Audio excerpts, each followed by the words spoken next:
You did it, Sherry. A full immersion into the criminal underworld.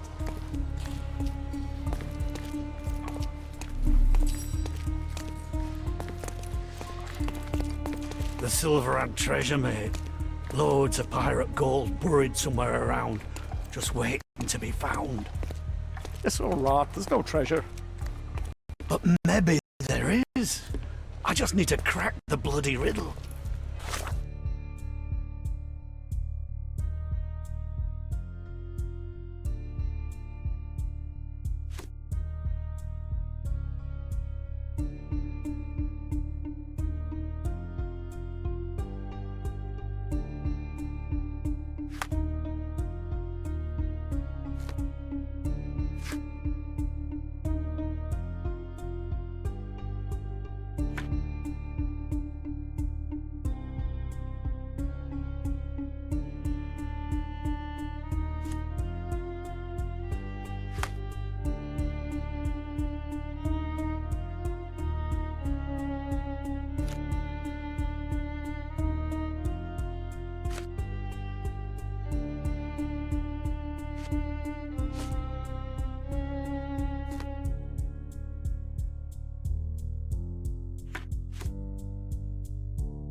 Sherry, look! This seems familiar.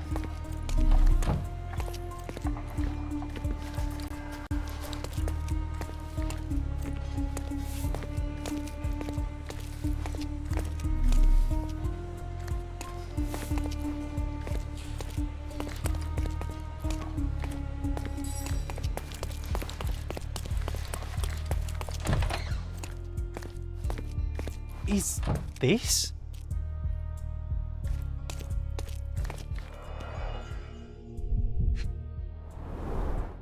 Masks, traditional for the Chokwe people of Central Africa. A Dogon statue from West Africa.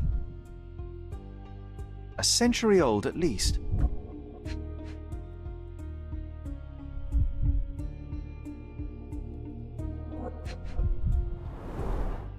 VH Grindley Flow Blue tableware.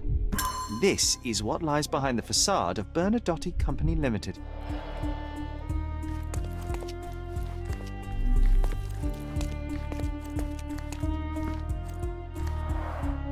An amazing piece of culture. I imagine many collectors and museums would be interested in having it.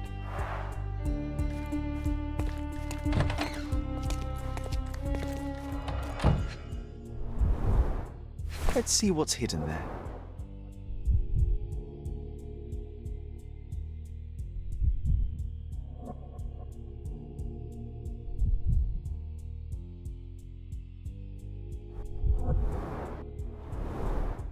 Vogel's stolen painting. Isn't it curious how it developed into a much more interesting case?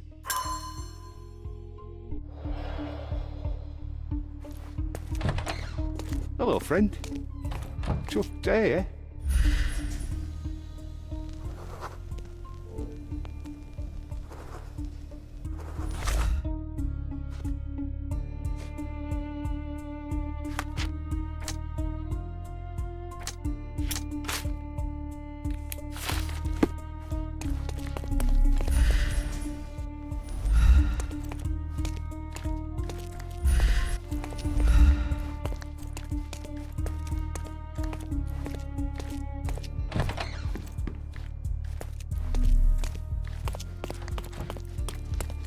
If the damn idiot hadn't stolen the canary, I'd be begging in silver down in the mines, instead of this.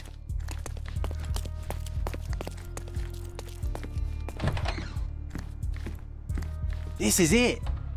This is where all the magic happens.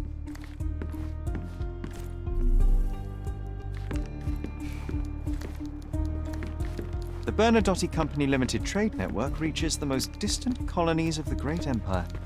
It must be very convenient for a man like Bernadotte. I suppose it's Mr. Bernadotte with our fine governor.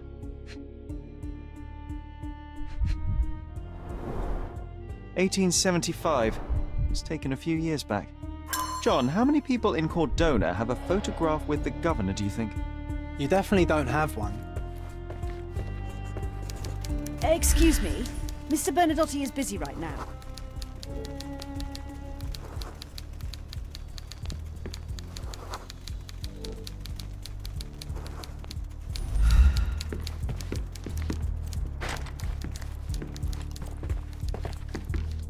This is it. This is where all the magic happens.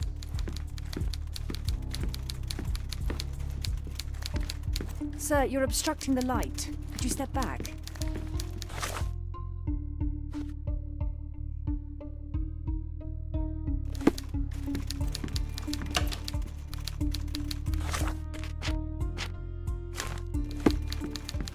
I don't know who you are, but someone will be punished for letting you in. But first, let's talk.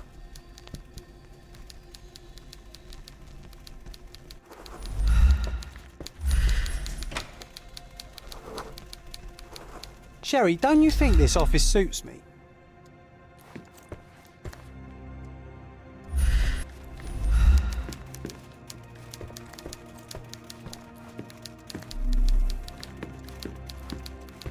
Whenever you're ready. I'd hate to intrude.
Bad news. The thug you sent to the refugee camp only succeeded in stabbing himself. His next and final journey will be to the morgue. Hold your horses. Who the hell are you? Sherlock Holmes. And you are Niccolo Bernadotte, a smuggler, kidnapper, and notorious cutthroat, among other things. Few men would dare waltz into my office and address me like that. You are either overconfident or unintelligent. This is private property. Give me one reason why I should not shoot you on the spot. I am sure my friends at the station would call it self-defense. Mr. Bernadotte, do you know the name Boniface Mercurio? I do not. Mercurio was a local artist. Recently, a man broke into his apartment, ransacked the place, and killed him. The thief was looking for something. You are testing my patience, boy. In a moment, the connection will reveal itself.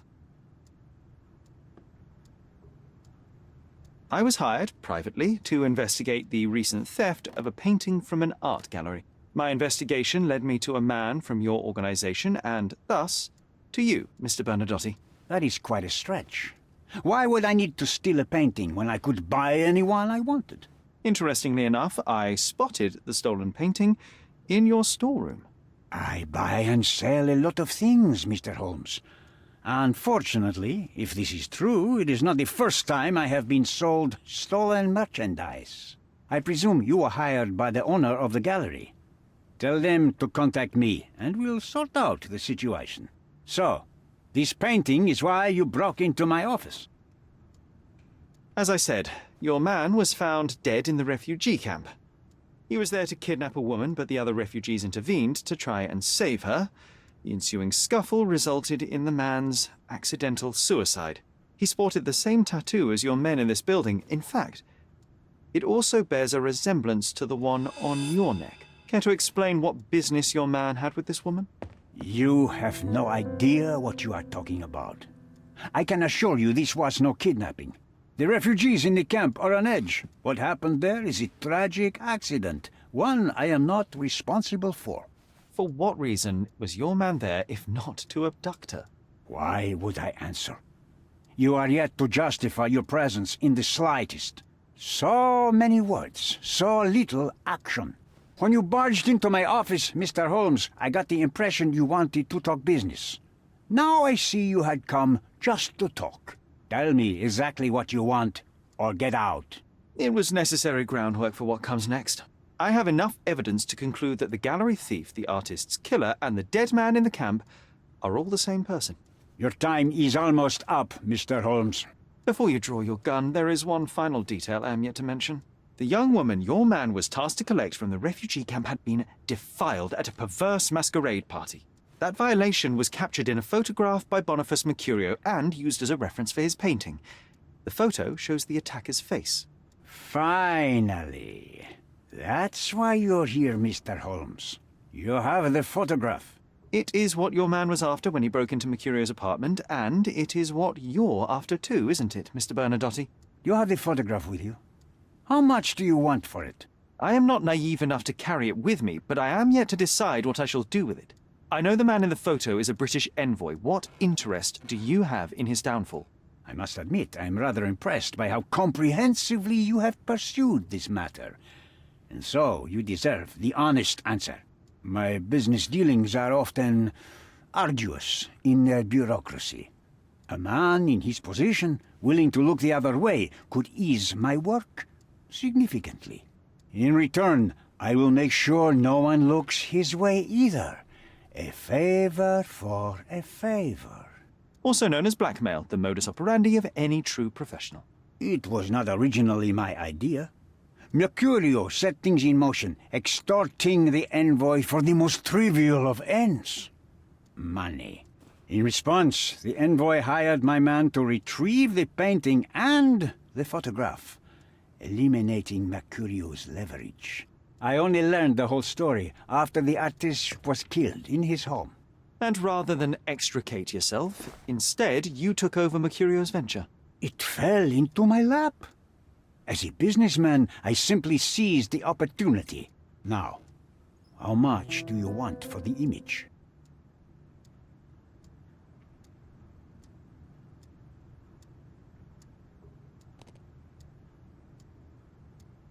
I saw refugees from the camp at your warehouse. They work for you. I have made certain arrangements with City Hall and the police. Thanks to me, refugees can work and be paid. It's a pathway to freedom. And how much do you save by capitalizing on their cheap labor? I have heard no complaints. They seem happy just to get out of that slum. I could not help but appreciate the collection of smuggled artifacts in your storeroom. You have rather diversified your business. Oh, high and mighty of you, Mr. Holmes. Not all smuggling is immoral. I pay generous rates to developing cultures and spread their culture to eager buyers. And furthermore, I supply many immigrants with a taste of home. A very convenient way of thinking. I have traveled wildly, Mr. Holmes. I've seen people in far-flung lands for whom my services are a lifeline. Without them, they would starve. The tax on cargo is often so absurd that it would be more profitable to simply sink your ship than dock it in the harbor. And trust me, I am speaking from experience. Why did you send your man to remove the woman from the camp? Without a photograph, her testimony was the next best thing. Securing her was in everyone's interest. Victims and witnesses all too often disappear. I thought the girl was safer with us. I did not anticipate what would happen at the camp. Why should I give you the photograph? Just name your price. What if my price were not money? You claim to have connections, Mr. Bernadotte. Perhaps you could improve conditions for the refugees. Give them a chance for a better life. Ha! I do have connections, Mr. Holmes, but help the whole camp? You are asking too much. I could, however, make arrangements for one person. The woman who was violated will have her own home outside the camp, solely for her and her child. She will no longer be a refugee, but a princess. That I can guarantee. Is that really possible? It will be neither fast nor easy, but I can do it. She deserves it, don't you agree? And as for her abuser, he will serve me, as much as he deserves. So, in your plan, everybody will be given their due. Especially you, Mr. Bernadotte. Seems like a fair deal, no? I doubt anyone could offer you better. Simply give me the photograph, and the world becomes a better place. I give you my word.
I opened the front door for you.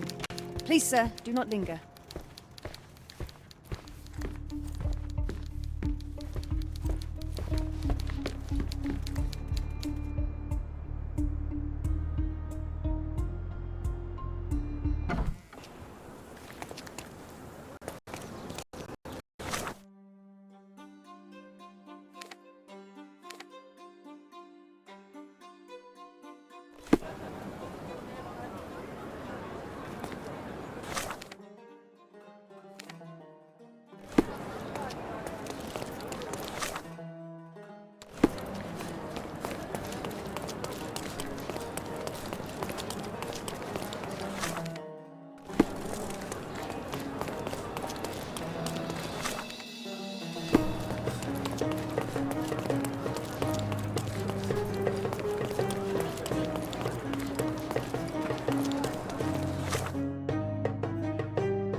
Mr. Holmes, you've returned. Have you uncovered anything new about the theft?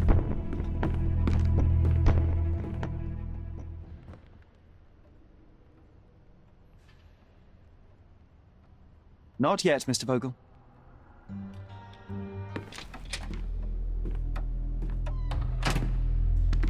Mr. Holmes, you've... Not yet, Mr. Vogel.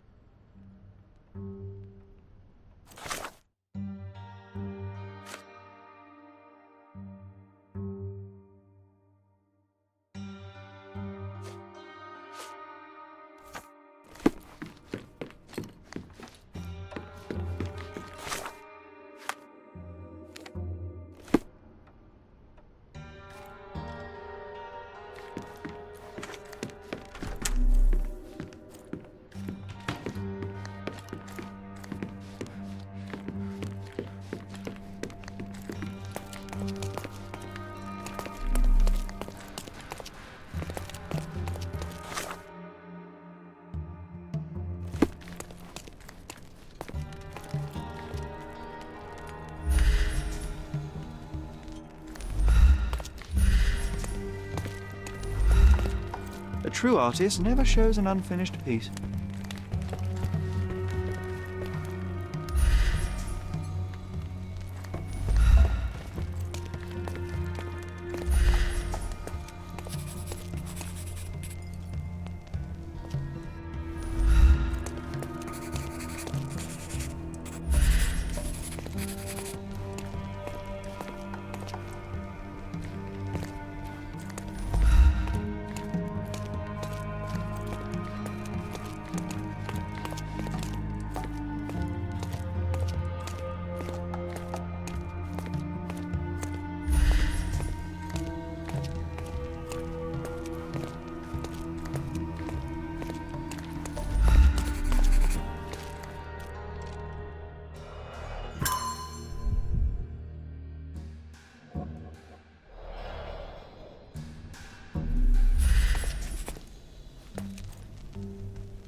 Sodden and mould-ridden, one presumes deliberately.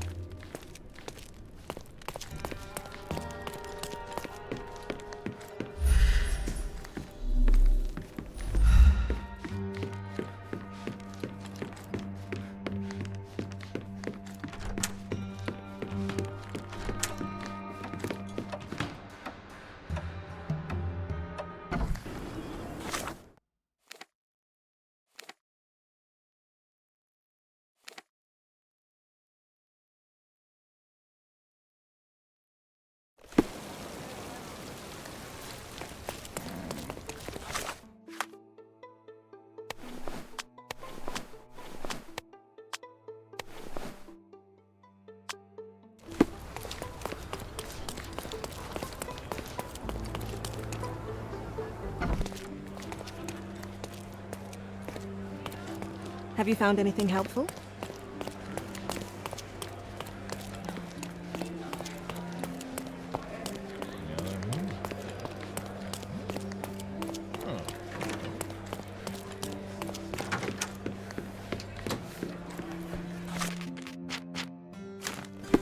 Have you thought it all through?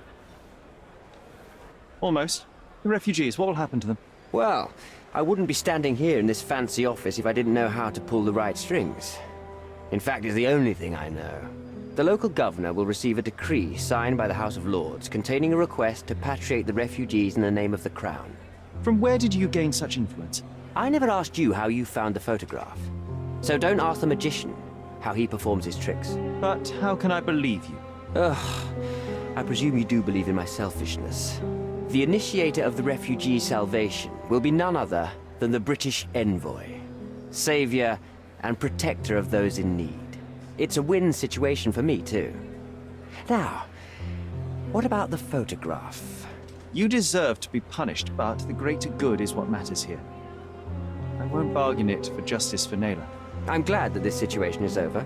It will be over when you settle the matter of the refugees. You have my word, Mr. Holmes.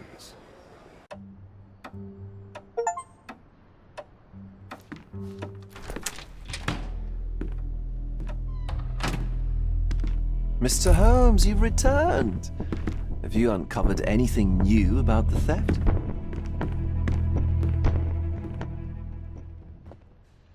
I've brought news, but not all of it will please you. Fill me in, Mr. Holmes. I won't shoot the messenger.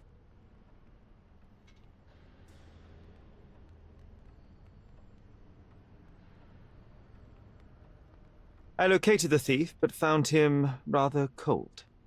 He was tight-lipped about the painting, too. Huh, he's dead. How very droll, Mr. Holmes. One presumes you were not responsible. It was an accident at the refugee camp. He impaled himself on his own knife. Life is nothing if not cruel and capricious. I tracked down Boniface Mercurio. I presume he wasn't delighted about the situation. He was not having a good day on account of his murder. Killed in his own flat by the same person that stole his painting. Oh, sweet Mercurio, perishing in the pursuit of his art. How apt. I will miss his exceptional sense of humor. What about the stolen painting? Have you located it? I found the painting, but I could not retrieve it. Well then, where is it? In Bernadotti's office. Bernadotti? That shady businessman? Why would he steal it from me? I'm afraid you'll have to ask him yourself. I take it you found something more then. What happened to your crusade of truth? Was it not that important, after all? No truth will satisfy you, Mr. Vogel. It was not an attack, Mr. Holmes. If you've chosen not to tell me, I respect your intention. But it is just rather boring, isn't it? It is what it is. Well, now that we've resolved all of our outstanding matters, I have a gift for you. I took the liberty of having it delivered to Stonewood Manor. I am told it belonged to your mother. Previously you mentioned there may have been more to my mother's passing than consumption. It appears you were right. Oh dear, I'd hoped to be wrong. She was unstable, mentally unwell. She required sustained specialized treatment, but her madness persisted. I knew that Violet had disappeared from the public eye, but had no idea of her suffering. I cannot imagine what you're feeling. I'm fine. And what exactly have you sent me? Frankly, I'm not sure how to answer that. I trust you'll know. Thank you, Mr. Vogel. I am curious to see what you have procured.